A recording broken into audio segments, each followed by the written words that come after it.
வேள்பாரி பேரே ஒரு ஆக்சுவலாக இங்கே ஒரு வீடியோ காட்டினப்ப பொதுவாக திரைப்படங்களில் வர்றப்போ அந்த ஒரு வைப் அதை பார்க்கலாம். அந்த பாரிங்கிற அந்த பேரை போட்டவுடனே இங்கிருந்து அந்த கைத்தட்டல் சொன்னிச்சு அவர் எந்த அளவு உள்ள ஊடுருவி இருக்கிறார் அப்படின்னு சொல்லிட்டு ரொம்ப மகிழ்ச்சி. ஒரு எழுத்தாளர் எந்த அளவு டெடிக்கேட்டடாக இருக்க முடியும் அப்படிங்கிறது, தமிழ் எழுத்தாளர்கள் பெரும்பாலும் டெடிக்கேட்டடாக தங்களுடைய பணிகளை செய்யக்கூடியவர்கள். 7 ஆண்டுகள் தொடர்ச்சியாக ஆய்வு செய்திருக்கிறார் சு வெங்கடேசன் அவர்கள். அதையும் தாண்டி மேற்கு தொடர்ச்சி மலைகளில் 20 ஆண்டுகள் 25 ஆண்டுகள் தொடர்ச்சியாக அதோடு தொடர்பு இருந்து இயற்கையோடு கூடிய வாழ்வு எப்படி இருந்தது என்பதை உள்வாங்கிக் கொண்டிருக்கிறார். இந்த புத்தகத்தில் இருக்கக்கூடிய ஆக்சுவலாக கடந்த 2 நாளாகவே மண்டையில் இதான் ஓடிக்கிட்டே இருந்துச்சு. அப்புறம் தான் ரொம்ப சந்தோஷமா இருந்துச்சு. உள்ளே உட்காந்து பேசிட்டு இருந்தப்போ தான் சங்கர் சாரே சொன்னார், 2 நாளாக இதுதான் என் மண்டையில் ஓடிக்கிட்டே இருக்கு. சங்கர் சாருக்கு ரொம்ப நாளாக இதான் என் மண்டையில் ஓடிக்கிட்டே இருக்கும். அதனால ஸோ என்ன பேசுறது, எதை பேசுறது, உள்ளே போனால் இதை பேசுவோம், அப்புறம் பார்த்தா இல்லை இதை பேசுவோம், அப்புறம் போனால் இதை பேசுவோம், அப்புறம் தான் தெரிஞ்சு எல்லாத்தையெல்லாம் பேசலாம் முடியாது, ஏதோ 4 விஷயம் பேசலாம் அவ்வளோதான். வந்தால் உள்ள ரஜினி சார் உட்காந்துருக்காரு. அடிக்கடி எப்போதாவது சந்திக்கிற போது பார்க்குற போது சொல்லுவார், நீங்கள் பேசுகிறதெல்லாம் நான் பார்த்துருக்கேன் கோபி, ரொம்ப நல்லா இருக்குது அப்படின்னு. அப்போல்லாம் ரொம்ப சந்தோஷமாக இருக்கும். ஆனால் அவர் பார்க்குறப்ப பேசுறதுங்கிறது பதட்டமாக இருக்கு. ஒரு குறிஞ்சி நிலத்தினுடைய ஓவராலாக சு வெங்கடேசன் அவர்களை நான் இந்த இடத்துல எப்படி பார்க்குறேன்னா, ஒரு டூரிஸ்ட் கைடாக ஒரு இடத்துல ஒரு ஒர்க் பண்ணுற மாதிரி ஃபீல் ஆகுது. பாரியின் கைகளை பிடித்து கொண்டு கபிலரும், கபிலரின் கைகளை பிடித்து கொண்டு பாரியும் நடக்கக்கூடிய அந்த குறிஞ்சி காடுகளில், மலைமுகடுகளில் கூடவே இருவரின் கைகளையும் பிடித்து கொண்டே நடக்கிறார் சு வெங்கடேசன். போதாக்குறைக்கு அத்தனை பேரையும் கூடவே அழைத்து செல்கிறார். இதுதான் அந்த பாம்பு. இந்த பாம்புக்கு ஒன்று இருக்கிறது. இதுதான் அந்த கொல்லி விதை. மீன் வேண்டுமா சொல், மயக்கம் வேணுங்கிறத மட்டும் எடுத்துப்போம், மீதி எல்லாம் மயக்கம் தெளிஞ்சோடனே தானா உள்ள போயிடும். ஒவ்வொரு கதாபாத்திரத்துக்கும் ஒவ்வொன்று. சில நேரங்களில் ஒரு குழந்தையிடம் கதை சொல்லும் அப்பாவை போல இருக்கிறது அவருடைய எழுத்து. பிள்ளைகள்கிட்ட கதை சொல்றப்ப இதுதான் கதைன்னு ஆரம்பிக்க மாட்டோம், ஒரு கதையை ஆரம்பிப்போம். அதுக்கப்புறம் அந்த கதை எப்படி டெவலப் ஆகும்னா, அந்த குழந்தை கேட்க கேட்க அதுலேருந்து ஒரு கதை வரும், அதுலேருந்து ஒரு கதை வரும். ஒரு இனக்குழுவுக்குள் போகிற போது இதை ஏன் செய்கிறார்கள், தெய்வவாக விலங்குனா என்ன அப்படின்னா அது ஒரு விலங்கு அப்படின்னு ஆரம்பித்து அதன் மீது இருக்கக்கூடிய நம்பிக்கை, அதை கைப்பற்றுவதற்காக நடந்த போராட்டம், அது சொல்லுகிற போது ஏற்படக்கூடிய வாய்ப்பு, இப்படியாக பல விஷயங்கள் பேசிட்டு போகிற மாதிரி ஒவ்வொரு விஷயத்தையும் சொல்லிட்டே போகிறார். குழந்தை திடீர்னு ஒரு கேள்வி கேட்டவுடனேயும் மறுபடியும் அங்கிருந்து இன்னொரு இடத்துக்கு உங்களை கூட்டிகிட்டு போகிறார். ஸோ அந்த எனக்கு என்னன்னா அந்த கட்டற்ற அவருடைய சுதந்திரம் ரொம்ப பிடிச்சிருந்துச்சு. ஒரு சுதந்திரமான மன உணர்வோடு ஒரு வீர காவியத்தை எழுதியிருப்பதெல்லாம் சாதாரண விஷயமே இருக்க முடியாது. இன்னிபிஷன்ஸே இல்லாமல் அதை அட்டன் பண்ணுறது அப்படிங்கிறது இருக்குல்ல, மையப்புள்ளிகளை இணைப்பது, ஒன்றோடு ஒன்று தொட்டு தொட்டு ஒரு தொடர் சங்கிலியை போல, ஒரு மாலை கட்டுவதை போல நகர்த்தி கொண்டே போகிறார். ஒவ்வொரு கட்டத்தில் ஒவ்வொரு மாதிரி இருக்கார். ஒவ்வொரு கட்டத்தில் நம்மளை அழைச்சிட்டு போறார். ஒரு இடத்துல ரொம்ப சீரியஸ் ஆயிடுறார். எனக்கு ரொம்ப ஆச்சரியம் என்னன்னா, எப்படி ஒரு மனிதன் ஒரே ஒரு புத்தகத்துக்குள் தான் நினைக்கிற அத்தனையும் பேசி இருக்கிறார் என்பதுதான். அரசியல், நீதி, நிர்வாகம், அறம், கருணை, காதல், கலவி, காமம், வஞ்சனை, துரோகம், ஆத்திரம், எரிச்சல், கவிதை, இன்னும் என்னவெல்லாம் வேண்டும் உனக்கு எடுத்துக்கொள். ஒற்றை புத்தகம், 2 தொகுப்பு தான், வேணுங்கிறத எடுத்துக்க அப்படின்னு சொல்லி. இதுல ஒரு சூட்சுமம் இருக்கிறது. மிகச்சிறந்த ஒரு சூட்சுமக்காரராகத்தான் இந்த நூலாசிரியரை பார்க்க வேண்டியிருக்கிறது. இதுல எல்லா கதாபாத்திரமும் அவர் தான். இதுல எல்லா கதாபாத்திரமும் சு வெங்கடேசனே. பாரி அவர்தான், கபிலர் அவர்தான், நீலன் அவர்தான், எல்லோருமே அவர்தான், ஆதினி அவர்தான். அதுல வரக்கூடிய எல்லா பெயர்கள் வீடுகள் இருக்க வச்சிருக்கோம் நம்ம பேரு. எல்லா கதாபாத்திரமும் அவர்தான். ஒவ்வொரு கதாபாத்திரத்தையும் அவர் சொல்ல விரும்பும் ஒரு செய்தியை சொல்லுவதற்கு மிகச்சரியான இடத்தில் மிகச்சரியான அளவில் பயன்படுத்தி இருப்பதுதான் அந்த புத்திசாலித்தனம். மிக கடினமாக இந்த புத்தகத்தை இவர் உருவாக்கி இருக்கிறார் என்பதெல்லாம் தெரிகிறது. ஆனால் இந்த சூட்சுமத்தை கண்டுபிடிச்சு விட்டோம் நாங்க அப்படிங்கிறது தான். சில விலங்கு, உங்கள் கதையில் வரக்கூடிய, உங்களுடைய வேள்பாரியில் வரக்கூடிய சில விலங்குகளுக்கு இருக்கக்கூடிய சில தனித்த குணம் போல சில உண்டு. சில எழுத்தாளர்களுக்கு, சில படைப்பாளிகளுக்கு இப்படி ஒன்று உண்டு. ஒரு விலங்கு பற்றி சொல்லுவாங்க. நான் ஒரு ஃபேண்டசியான ஒரு அனிமல் பற்றி படிச்சிருக்கேன். அது கடிச்சிருச்சுன்னா, இல்லை அது நம்மளை பிடிச்சிருச்சுன்னா நாமளும் அதுவாகவே மாறிடுவோம். வேள்பாரி படிக்கிறவரும் வெங்கடேசன் ஆகிறார். எனக்கும் கற்பனை வரும். அந்த ஃபேண்டசிக்குள்ளே போகிற போது அழகால் அடித்து கொள்ளும் ஒரு பறவை, அது எப்படி ஆந்தை முகத்தோடு ஒரு மிருகம், இது என்னது, இது எங்கே இருக்குன்னு எனக்கு பெரும் சந்தேகம் வந்தது. நிறைய பேருக்கு நிறைய சந்தேகங்கள் இருந்திருக்கலாம். சந்தேகம் இருக்கிற போதெல்லாம் நானும் சற்றும் யோசிப்பதே இல்லை, சம்பந்தப்பட்டவருக்கே பேசிடுவேன். 20 ஆண்டுகளாக என்னால் ஒரு நிகழ்ச்சியை நடத்த முடிவதற்கான ஒரே காரணம் அதுதான். சந்தேகம் வந்தால் யோசிக்கக்கூடாது, சம்மந்தப்பட்டவங்கள்ட்ட கூச்சம் இல்லாமல் கேட்டேன். நேற்று அவருக்கே ஃபோன் பண்ணிட்டேன். இதில் வரக்கூடிய கதாபாத்திரங்களில் எதெல்லாம் உண்மை, எதெல்லாம் கற்பனை, எனக்கே புரியலை சார் அப்படின்னு சொன்னால் மிக அற்புதமாக இருக்கிறது. என்னென்னா, கற்பனை என்று நாம் நினைத்து கொண்டிருக்கக்கூடிய பல்வேறு கதாபாத்திரங்களுடைய உண்மைத்தன்மை. கதாபாத்திரம் என்று சொல்லுவது நான் மனிதர்களை பற்றி மட்டும் சொல்லலை.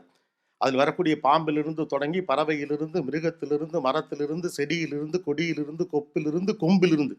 கொப்புனா என்ன, கிளைனா என்ன, கொப்பு தான் கொம்பாச்சாரெலாம் விளக்கம் கொடுத்துட்டு போகிறார்.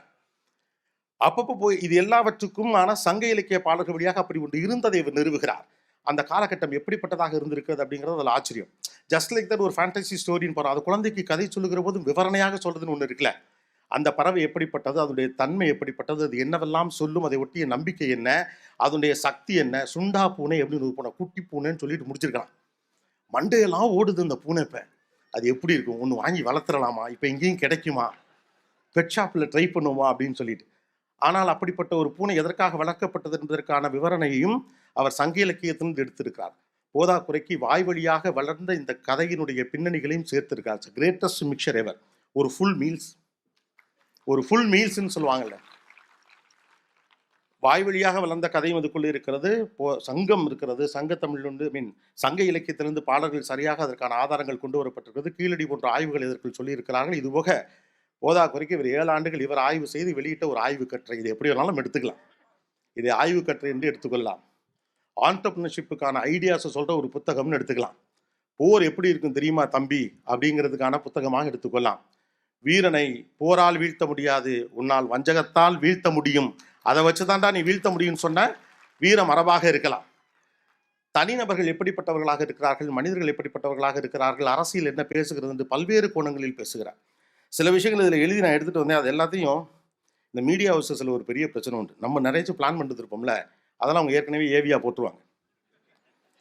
உட்காந்துக்கிட்டு எல்லா பேரையும் படித்து மனப்பாடம் பண்ணி, பரவாயில்ல மனப்பாடம் போனாலும் சொல்லிவிடுவோம் அப்படின்னு எழுதிட்டு வந்திருப்போம்ல, அதுக்காண்டியாவது நான் சொல்லணும். கஷ்டப்பட்டு எல்லா பேரையும் எழுதிட்டு வந்ததுக்காண்டியாவது அதை சொல்லணும். இதில் சில பேர் சொல்லப்படலை. அதில் ரொம்ப அழகான ஒரு பேர் சூழ்கடல் முதுவன் அப்படின்னு ஒரு பேர்.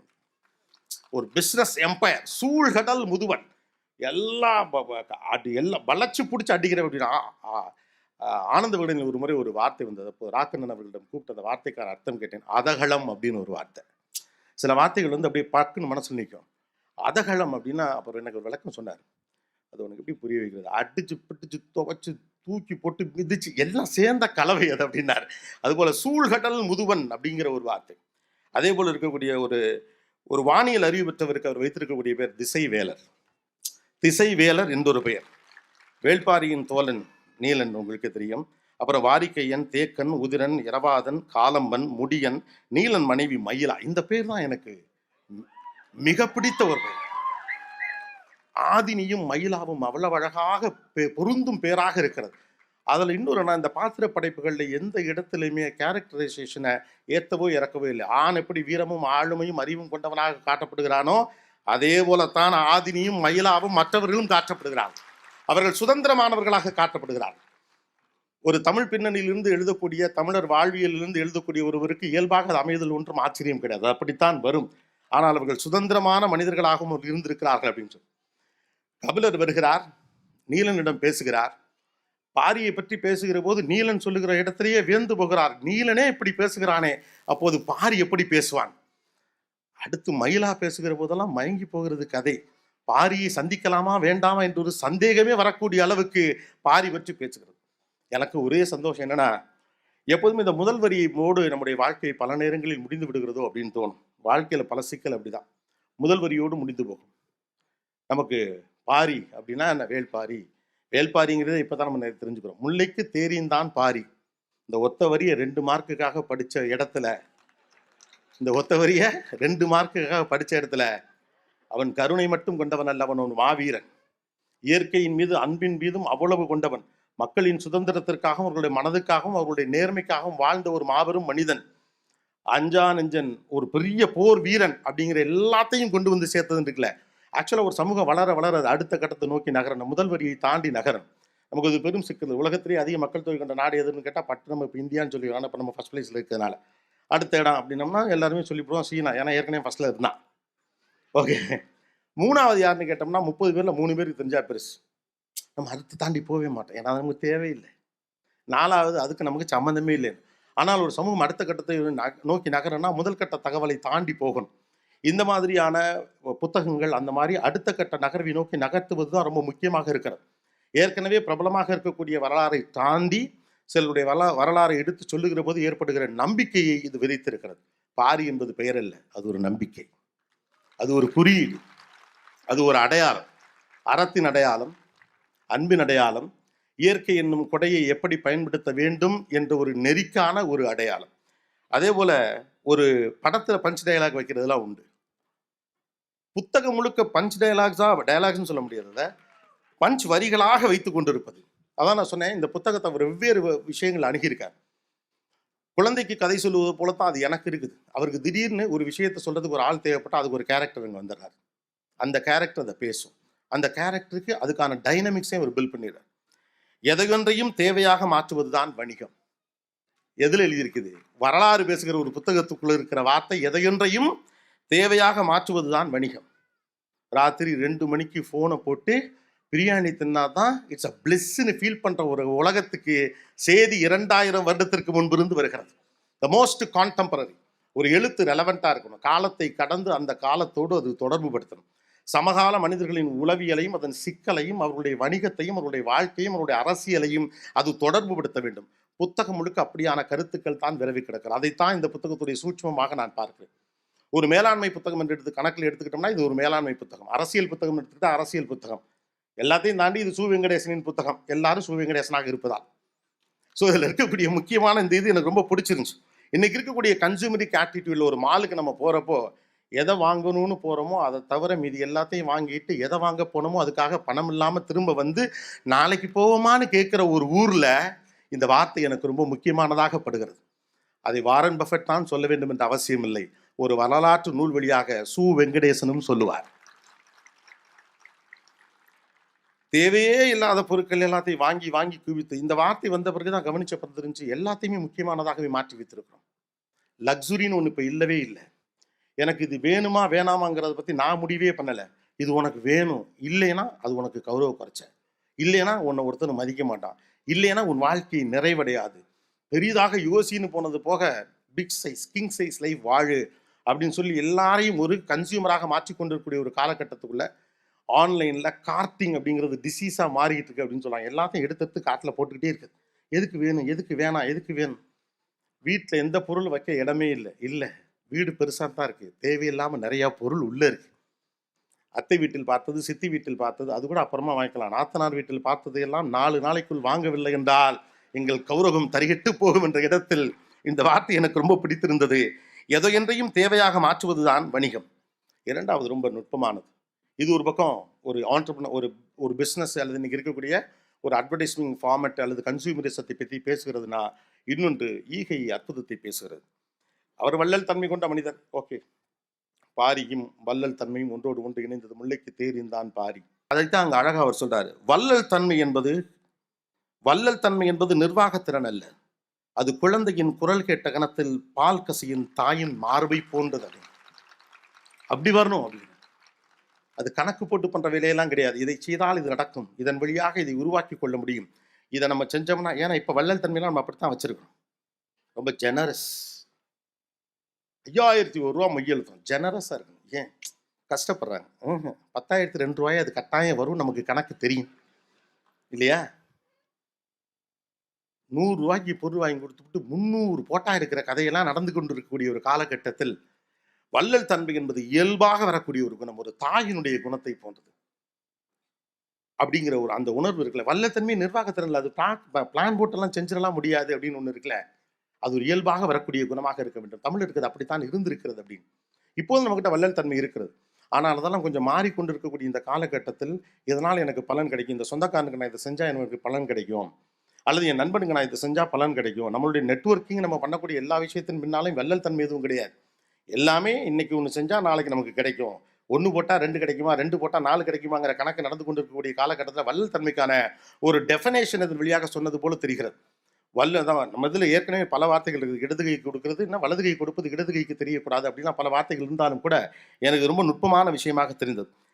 3வது, தீமையை கனப்பொழுதில் மாற்ற முடிகிற வல்லமை வார்த்தைகளுக்கு உண்டு. அடே அப்பா, எனக்கு அது ரொம்ப பர்சனலாக கனெக்ட் ஆச்சு. நிறைய வார்த்தைகளை கோர்த்து ஒரு நிகழ்ச்சியை நடத்தும் வேலை எனக்கு உண்டு. வார்த்தைகள் எவ்வளவு வலிமையானது என்று நான் அறிவேன். ஒரு நீயான நிகழ்ச்சியில ஒரு அம்மா வந்து சொன்னாங்க, உங்களை நெகிழ வைத்த வார்த்தை அது. எந்த வார்த்தையை கேட்டபோட்டு நீங்கள் கண்ணீர் விட்டு அழுதீர்கள் அப்படின்னு கேட்டப்ப அவங்க சொன்னாங்க, நான் ஒரு பகுதியில் குடியிருந்தேன். எதிர் வீட்டில் ஒரு அம்மா இருப்பார். எப்போதாவது பார்க்கிற போது புன்னகைக்கக்கூடிய ஒருவர், அவ்வளவுதான். நானும் என்னுடைய அப்பாவும் மட்டும் இருந்தோம். திடீரென்று ஒரு நாள் அப்பா இறந்து போகிறார். அந்த பொண்ணுக்கு என்ன செய்யறதுன்னு தெரியல. அப்படியே உட்காந்துருக்காங்க. அப்பா இறந்துட்டார். என்ன செய்யறது, யாரை அணுகிறது ஒண்ணுமே தெரியல. ஏதோ ஒன்று தெரியுது, பிரச்சனை இருக்குன்னு தெரிஞ்சு எதிர்த்த வீட்டிலேருந்து அந்த அம்மா வராங்க. அது வரைக்கும் 2 பேரும் பேசிக்கிட்டு கிடையாது. முகமன் மட்டும் தான் சும்மா பார்ப்பாங்க. அவ்வளவு. அவங்கள பார்த்தோன்னே இவங்க கட்டி பிடிச்சி அழறாங்க. எனக்கு என்ன செய்யணும்னே தெரியலன்னு சொன்னப்ப அந்த அம்மா சொன்னாங்களா, கவலைப்படாத, நான் பார்த்துக்கிறேன் அப்படின்னு. அவ்வளவுதான். ஒத்த வார்த்தை. கவலைப்படாத, நான் பார்த்துக்கிறேங்கிற அந்த ஒத்த வார்த்தையை 10 ஆண்டுகளுக்கு பிறகு வந்து ஒரு நிகழ்ச்சியில சொல்லுகிறாங்க. Word as a character, word as an emotion. பல உறவுகள் பிரிந்தது வார்த்தைகளில் தான். பல மன்னிப்புகள் நடந்தது வார்த்தைகள்ல தான். மிகப்பெரிய விளக்கங்கள் கொடுத்த பிறகுலாம் நடந்த மன்னிப்பை விட தெரியாம செஞ்சுட்டேன் சார் சொன்ன ஒத்த வார்த்தைக்காக மன்னிச்சவன் தான் கோடி பேர். தெரியாம செஞ்சுட்டேன்னு சொல்றவன என்னடா பண்றது, தெரியாம செஞ்சுட்டேங்கிறதுக்கு அவ்வளவு பெரிய பலி இருக்கு. என்னை மன்னிச்சிருங்கன்னு சொல்றதுக்கு அவ்வளவு பெரிய வார்த்தை இருக்கு. வார்த்தைகளுக்கு வலிமை உண்டு. அதுவும் தமிழினுடைய வார்த்தைகளுக்கு கேரக்டரே உண்டு. கோபங்கிற வார்த்தையை நீங்க சாந்தமா சொல்லவே முடியாது. ஆத்திரம் வருது அப்படின்னு சொல்ல முடியும். கத்தாரா அப்படிங்கிறது கத்தி தான் சொல்லுவாங்க. கவனிச்சிருக்கீங்களா இல்லையா? அமைதியாரு, சொல்லில அமைதியாயிருவோம். ரகசியம் பேசல, ரகசியம் ஒரு விஷயம் ரகசியமா சொல்றேன், மைக்கில் சொல்லி மெதுவாக பேசுவாங்க. கவனிச்சிருக்கீங்களா? Word as a character. ஒரு தீமையை மாற்றக்கூடிய, கனப்பொழுதில் மாற்றக்கூடிய வல்லமை வார்த்தைகளுக்கு உண்டு. ஒரு ஆட்டோக்கார அண்ணன் வராரு, நம்ம 2 வீலரில் ஒருத்தர் போகிறோம், படக்குன்னு மோதுறோம். சண்டை வரப்ப முதல்ல 2 பேருமே சொல்லுவோம், உன் மேலே தான் தப்புன்னு. இது நமக்கு பழக்கம். இறங்கணுன்னே நீ தான் தப்பு பண்ணேன்னு சொல்லிட்டா நான் தப்பு பண்ணேன்னு அர்த்தம். ஆனால் அந்த கோபத்தில் நீங்கள் இறங்குறப்ப டக்குன்னு அந்த 2 வீலரில் வர தம்பி, அண்ணே சாரினேன்னு ஒத்த வார்த்தை சொன்னால் சரி போப்பா அப்படின்னு முடிஞ்சு போச்சு. ஒரே வார்த்தை தான். அவர் யாருன்னு எனக்கு தெரியாது. நான் இறங்கையில ஒரு 2 அடி அடிக்கணும்னு நினச்சி கூட இறங்கியிருப்பார். ஒத்த வார்த்தை தான்.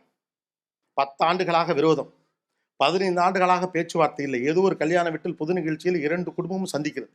நீ செத்தா நான் வரமாட்டேன், நான் செத்தா நீ வரக்கூடாதுன்னு சொல்லக்கூடிய ஒரு வாழ்க்கை முறைக்குள் சண்டைக்குள் இருந்த குடும்பம்.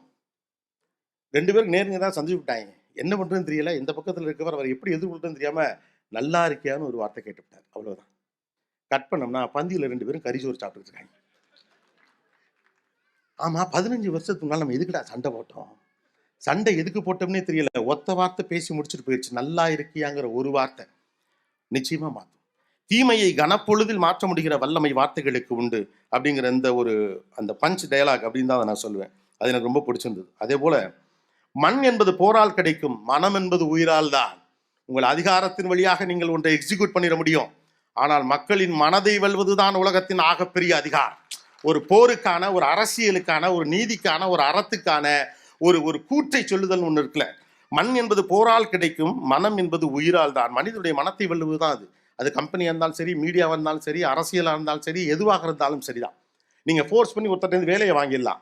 ஆனால் இன்வால்மெண்ட் உங்களால் ஒரு நாள் வாங்கிடவே முடியாது. உங்கள் கையில் அதிகாரம் இருக்கிற காரணத்தினால் இதை செய் நீ என்று உத்தரவிட்டு விடலாம். அந்த வேலையும் கூட நடந்து விடலாம். ஆனால் அது முழு மனதோடு நடந்ததா என்ற ஒரு மிகப்பெரிய கேள்வி இருக்கிறது. இப்படி நெடுக போய்கொண்டே இருக்கிறது. ஒவ்வொரு கட்டத்திலும் ஒவ்வொன்றை சொல்லிக்கொண்டே இருக்கிறார். இப்போ 4 டைமென்ஷன்லாம் எடுத்ததுக்கான காரணம், ஒன்று போரை பேசுகிறது, இன்னொன்று வாழ்வியலை பேசுகிறது, இன்னொன்று வணிகத்தை பற்றி பேசுகிறது, இன்னொன்று சமகாலத்தை பற்றி பேசுகிறது. எல்லாமே ரெலவெண்ட்டாக இருக்குது. அதனால தான் நான் சொன்னேன், இவர் பாரியின் கையையும் கபிலரின் கையையும் பிடித்து கொண்டு கூடவே நம்மையும் அழைத்து கொண்டே போகிறார். பின்னால் போகிற ஒவ்வொருவரும் அதுக்குள்ளே போகிறோம். காடு மலையெல்லாம் ஏறி இறங்குகிறார் சூவெங்கடேசன். கூடவே நம்மையும் அழைத்து கொண்டு போகிறார். ஆனால் சற்றும் களைப்பாக இல்லை. புத்தகத்தை மூடி வைக்க மனசே வரவில்லை. எனக்கு இந்த புத்தகம் பரிசாக கிடைத்தது. ஒரு புத்தக கண்காட்சியில் பேச போன போது இந்த 2 தொகுப்பையும் என்னிடம் கொடுத்தாரு. நான் போட்டோக்கு போஸ்ட் கொடுக்கல, இப்படி பிடிச்சி படக்கு மட்டும் கீழே போயிட்டேன்.